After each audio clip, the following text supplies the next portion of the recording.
Welcome students. Today we are going to begin our studies with a new topic, hybridization.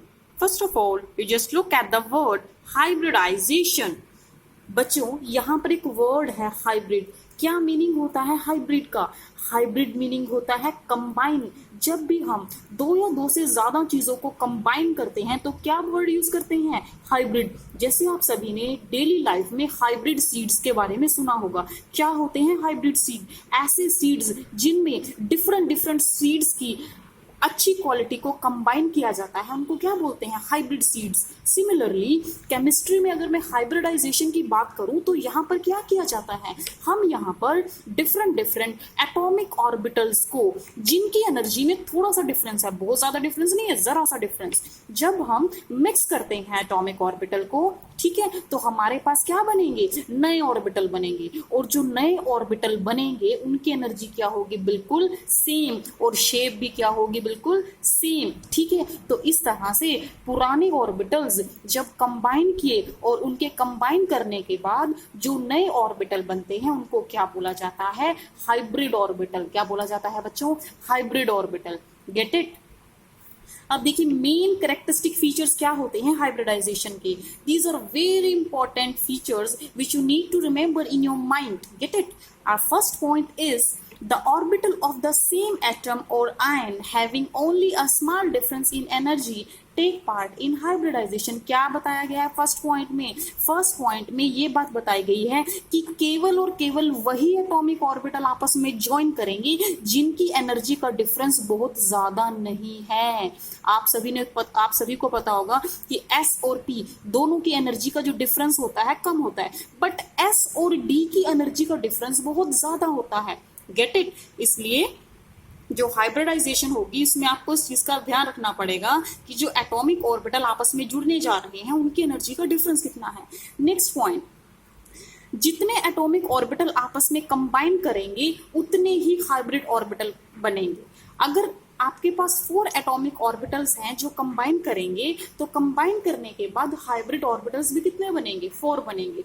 Next point, hybrid orbitals have equal energy and identical shape. Identical means क्या होता है बच्चों? Exactly same shape होगी सभी hybrid orbitals की.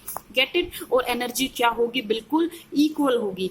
Next point, half filled as well as completely filled orbital of valence shell participate in bond formation. half filled आपको पता है क्या होता है? फर्स्ट ऑफ ऑल ऑर्बिटल को हमने किससे डिनोट किया था? एक बॉक्स से. हाफ फील्ड मीनिंग क्या होता है?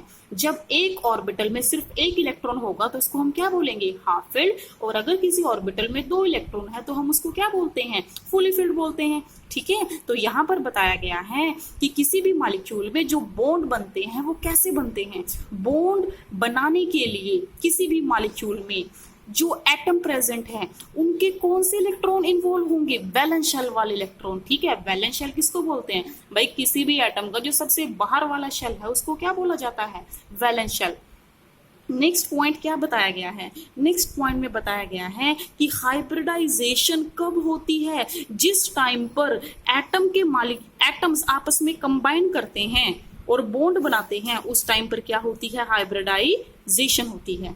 Next point is the shape और geometry of the molecule can be predicted by knowing the type of hybridization. अगर आपको किसी मॉलिक्यूल की हाइब्रिडाइजेशन पता है तो आप उसकी ज्योमेट्री जो है वो प्रेडिक्ट कर सकते हैं, पता लगा सकते हैं. अब देखिए नेक्स्ट है हमारे पास टाइप्स ऑफ हाइब्रिडाइजेशन. कितने तरह की हाइब्रिडाइजेशन होती है? देखिए हाइब्रिडाइजेशन वैसे तो बहुत टाइप की होती है बट मेनली हमारे पास 3 टाइप्स की हाइब्रिडाइजेशन है. First is sp3 hybridization. इस नाम को ध्यान से देखिए, यहां से आपको बहुत सारे आइडियाज मिल जाएंगे. पहला पॉइंट, हाइब्रिडाइजेशन का मतलब क्या होता है? एटॉमिक ऑर्बिटल्स का कंबाइन करना, जुड़ना. ठीक है, अब देखिए कौन कौन से एटॉमिक ऑर्बिटल यहां पर जुड़ेंगे. sp3 का मतलब क्या है? एक तो जुड़ेगा s ऑर्बिटल और p3 मींस क्या है कि p के जो 3 ऑर्बिटल होते हैं तीनों के 3 आपस में क्या करेंगे? s के साथ कंबाइन करेंगे. जब एक s और 3 p ऑर्बिटल आपस में कंबाइन करेंगे तो क्या होगी? हाइब्रिडाइजेशन. जितने एटॉमिक ऑर्बिटल कंबाइन करने से पहले थे, कंबाइन करने के बाद भी उतने ही हाइब्रिड ऑर्बिटल बनेंगे. ठीक है, आप इस डायग्राम में देख सकते हैं यहाँ पर कितने एटॉमिक ऑर्बिटल हैं? 4. और हाइब्रिड ऑर्बिटल भी कितने हैं? 4. ठीक है। इन सब की एटॉमिक ऑर्बिटल की शेप डिफरेंट डिफरेंट है, बट जब ये आपस में जुड़ गए, कंबाइन कर गए, तो जो नए बने हैं हमारे पास ऑर्बिटल, उन सब की शेप क्या है, बिल्कुल सेम है, ठीक है। और एक और बात आपको याद रखनी है बच्चों, sp3 हाइब्रिडाइजेशन के केस में जो आपके हाइब्रिड ऑर्बिटल हैं उनके बीच का एंगल कितना होता है, 109 डिग्री 28 मिनट्स, ठीक है। नेक्स्ट हमारे पास हाइब्रिडाइजेशन है sp2 हाइब्रिडाइजेशन। नाम से आपको हिंट मिल गया है कि ये कौन सी हाइब्रिडाइजेशन है। इस हाइब्रिडाइजेशन में एक s और दो p आपस में कंबाइन करेंगे। अब इस बात का भी ध्यान रखना है कि कौन से p कंबाइन करेंगे, px करेगा कंबाइन और py। जब ये तीन एटॉमिक ऑर्बिटल आपस में कंबाइन करेंगे तो कितने हाइब्रिड ऑर्बिटल बनेंगे, 3, और तीनों की शेप कैसी होगी, ट्रायंगल की शेप में होंगे तीनों रेंज, ठीक है। आप सभी को पता है कि ट्रायंगल में कितना एंगल बनता है, 120 degree, get it. Next point, अब हम बात करेंगे sp हाइब्रिडाइजेशन की, ठीक है। sp हाइब्रिडाइजेशन, आपको नाम से ही हिंट मिल गया कि ऐसी हाइब्रिडाइजेशन जिसमें केवल और केवल कितने एटॉमिक ऑर्बिटल होंगे, जस्ट 2, 1s एंड 1p, और p कौन सा लेंगे, px। भाई इस बात का आपको ध्यान रखना है। अब आप ये सोच रहे होंगे कि मैम यहाँ पर तो आप इस ऑर्बिटल को px कह रहे हैं, और पीछे जब हमने सिग्मा बॉन्ड और पाई बॉन्ड की बात की थी वहां पर आप इस px को क्या बोल रहे थे, pz बोल रहे थे। ये बात हो चुकी है, अगर आप फिर से पुरानी वीडियो को देखेंगे तो आपको ये बात क्लियर हो जाएगी, ठीक है। देखिए जब हम सिग्मा और पाई बॉन्ड की बात करते हैं तो वहां पर तो इस तरह के ऑर्बिटल को हम क्या कंसीडर करते हैं, pz, बट अगर हम हाइब्रिडाइजेशन की बात कर रहे हैं तो हम नॉर्मल चलेंगे। आपको पता है यहाँ पर कि जो ऑर्बिटल x एक्सिस के अलोंग होगा उसको क्या लेंगे, हम सिंपल px लेंगे, और जो y एक्सिस के अलोंग होगा उसको क्या लेंगे, py, और जो ऑर्बिटल y एक्सिस के अलोंग होगा जैसे कि यहाँ पर है उसको क्या बोलेंगे, सॉरी z एक्सिस के अलोंग होगा उसको क्या बोलेंगे, pz बोलेंगे, ठीक है। तो इस बात से कंफ्यूज नहीं होना आपको कि सिग्मा बॉन्ड में पाई बॉन्ड में तो अलग था और यहाँ पर अलग ले रहे हैं। ये तो नॉर्मल सा क्राइटेरिया है, px py pz, आप सभी को पता है कि x एक्सिस y एक्सिस और z एक्सिस क्या होती है। बट जब सिग्मा और पाई बॉन्ड बनाएंगे तो वहां पर हम px की जगह पर क्या वर्ड यूज करते हैं, pz यूज करते हैं, ठीक है।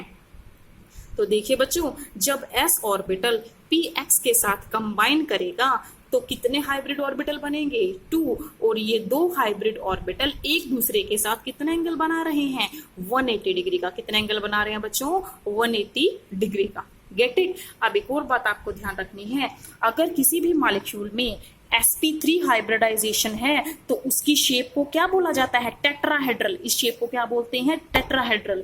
और अगर किसी मॉलिक्यूल में sp2 हाइब्रिडाइजेशन होती है तो वहां पर शेप कैसी बनती है, ट्रायंगुलर, जैसे यहां पर लग रहा है ना आपको शेप देख के, ट्रायंगुलर।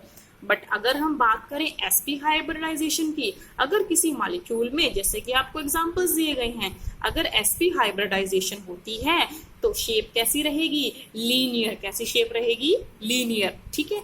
अब एक और इंपॉर्टेंट पॉइंट है जो आपको ध्यान रखना है, दैट इज sp3 के केस में s करेक्टर कितने परसेंट होगा, 25, और p कितने परसेंट होगा, 75%, ठीक है। अगर बात करें sp2 की तो यहाँ पर s करेक्टर कितना है, 33%, और p करेक्टर कितना होगा, 66%।